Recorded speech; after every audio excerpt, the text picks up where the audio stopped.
transmitir a las personas con las que compartían estas enseñanzas la manera en la que el mindfulness afecta al cerebro, la manera en la que el mindfulness afecta al cuerpo. Tener en cuenta que nuestro concepto sobre el cerebro humano ha cambiado radicalmente. Hoy en día sabemos cosas que son verdaderamente sorprendentes. A mí me hace gracia porque a veces me dicen, a ver Mario, ¿es verdad que usamos el 1% del cerebro? Digo, nadie sabe cuál es el 100% del cerebro, ¿cómo vas a saber lo que es el 1% del cerebro?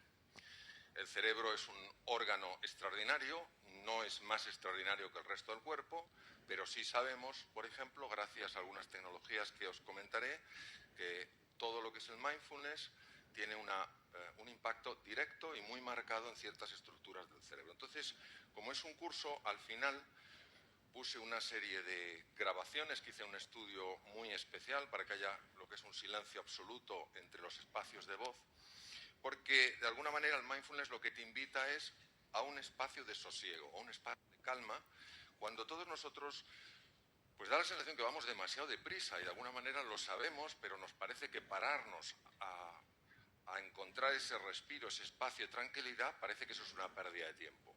Eso es como si un leñador, en la época en la que se utilizaban hachas en lugar de sierras eléctricas, un leñador considerase que ese tiempo que se para afilar su hacha es una pérdida de tiempo. No cabe duda que si no afila su hacha, con el tiempo necesitará más tiempo para cortar el mismo número de árboles, pues porque su hacha no tiene filo. Nuestra sociedad, la sociedad de las prisas, no acaba de entender la enorme importancia que tienen estos espacios de recuperación.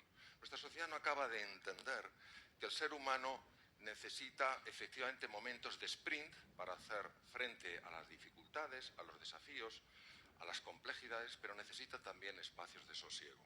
Y cuando esos espacios no están, toda la persona sufre. Y sufre su entorno porque somos más irritables, somos más huidizos, estamos más tensos.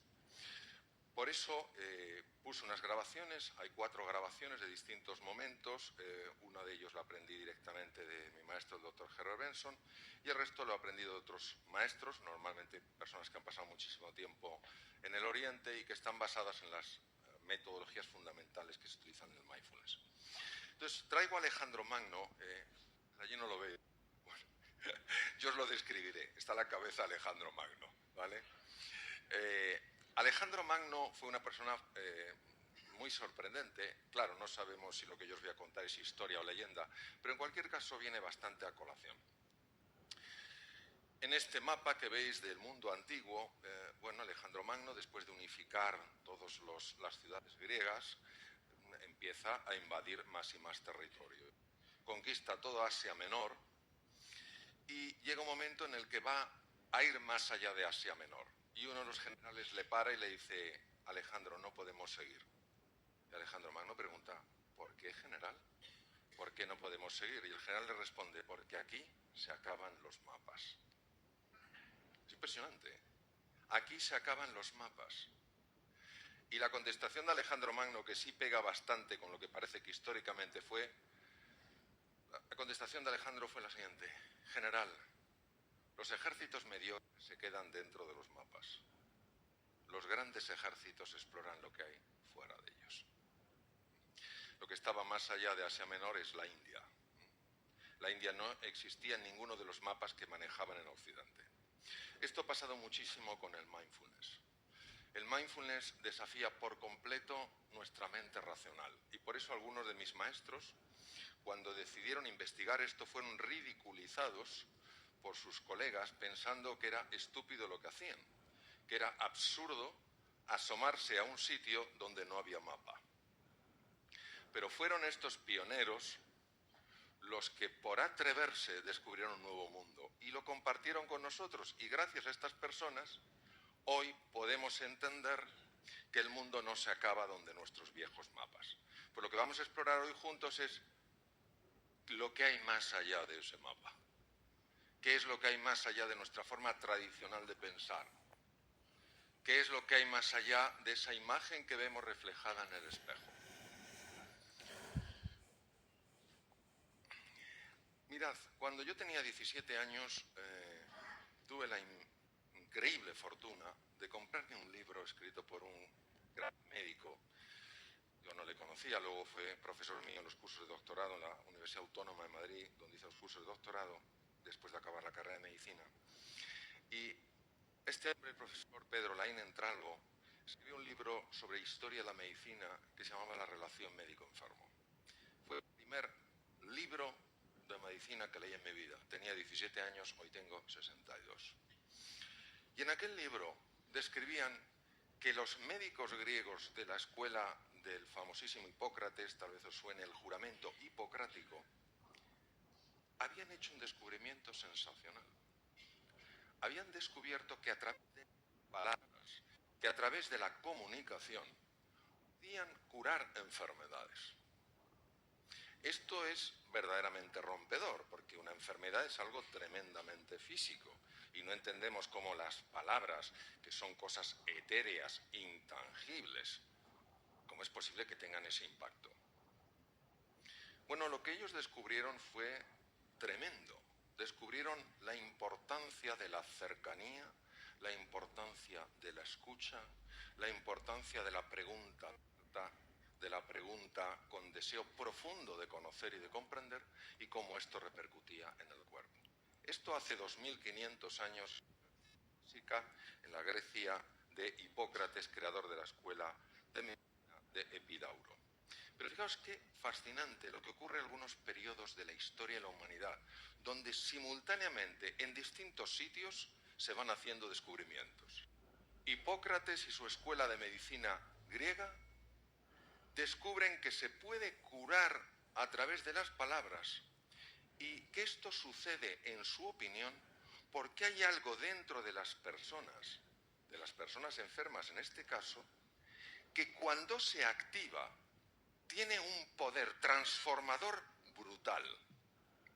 Ellos saben que no todos los médicos son capaces de producir este impacto en los enfermos, pero los médicos que a través de la comunicación consiguen generar esta sacudida interior en sus enfermos, consiguen que una fuerza desconocida hasta el momento y que está dentro de sus enfermos se ponga a actuar. Como no es un conocimiento científico, no es algo que la ciencia de la época pueda de alguna manera estudiar o mostrar, le llaman el arte médico, el arte de curar a través de las palabras. Pues hace 2500 años, en esto, lo que queda de esta ciudad, Kapilavatthu, en la India, en el norte de la India, prácticamente en la frontera con el Nepal, nace un niño. Ese niño es hijo de unos reyes, los reyes de Sakya. Y este niño, de alguna manera, tiene algo especial. Es un niño que es el príncipe Gautama Siddhartha, y el príncipe Gautama Siddhartha vive muy tranquilo en su palacio.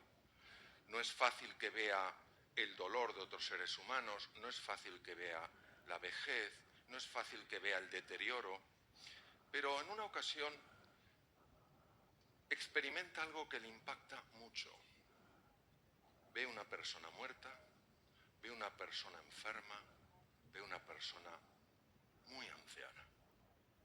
Y aquí es donde viene un punto verdaderamente misterioso. Este hombre se plantea que los seres humanos sufrimos. Y todos diremos, eso es evidente. Sí, pero no es tan evidente cuando uno entiende a qué llamaba el príncipe Gautama Siddhartha sufrimiento. Sufrimiento es aquello que se añade al dolor natural. Vamos a imaginar que yo tuviera ronquera. Me cojo un virus, empiezo con una ronquera y tal cual. Y bueno, físicamente me fastidia porque yo tengo que estar hablando, dando clases o conferencias, lo que sea. Y esto es un dolor que es normal, no me gustaría tenerlo, pero lo tengo. El sufrimiento es cuando la mente empieza a generar de esto toda una historia. Ahora verás, claro, con esta ronquera no vas a poder ni hablar. Y verás, y lo que hables ni se te va a oír. ¿Entendéis lo que os quiero decir? Este proceso de rumiación. Y este joven intuyó que había algo curioso en este proceso.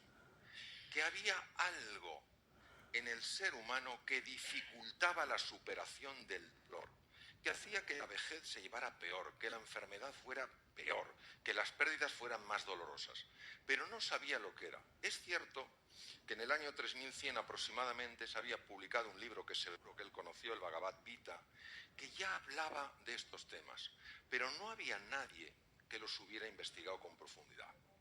Fue el príncipe Gautama Siddhartha el que abandonó a su mujer, que acaba de tener a su hijo Rahula, y se dedicó durante 12 años a intentar entender qué nos pasa a las personas. Nosotros le conocemos como el primer despierto, el príncipe Sakyamuni Buda.